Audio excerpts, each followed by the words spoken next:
श्री अनिरुद्धाचार्य जी, जिसने लगातार 1.5 वर्षों तक कोरोना काल से लेकर जब ठाकुर जी सारी व्यवस्था किए, यहाँ पर भागवत की कथा की है और संकीर्तन। लेकिन उनकी विशेषता मैं क्या बताऊं, गृहस्थ है फिर भी उनकी आचरण महात्मा की तरह है।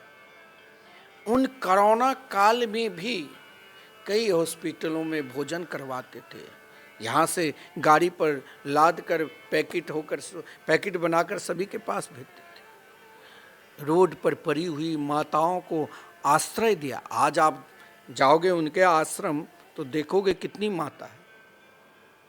उनके अंदर मैंने देखा साधुता। मैंने सोचा कि मिथिला कुंज में अगर कोई व्यक्ति इतने बड़े महाराज साधुता भाव आए तो हमारे यहाँ जो नाम संकीर्तन चल रहे हैं उनके प्रभाव।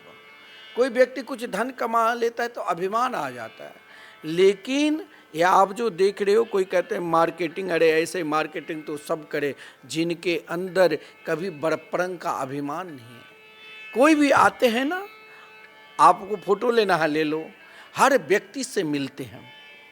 जो व्यक्ति 4 बजे ब्रह्म मुहूर्त में उठकर जो उनकी साधना है, गौ प्रति निष्ठा, माताओं के प्रति निष्ठा, समाज सब भगवान से जुड़े। और एक विशेषता मैं क्या बताऊं, आप वृंदावन आते हो ना तो मिथिला कुंज में शुरू दिन से ही वो अन्नदान प्रेमी बहुत था। आज भी अन्न क्षेत्र चलाते हैं, अन्न की खूब दान करते हैं। तो ये सेवा भाव भी भागवत के जो मंगलाचरण है, सत्यम परम धीमहि, जिसको भगवान के प्रति श्री अनिरुद्धाचार्य जी, जिसने लगातार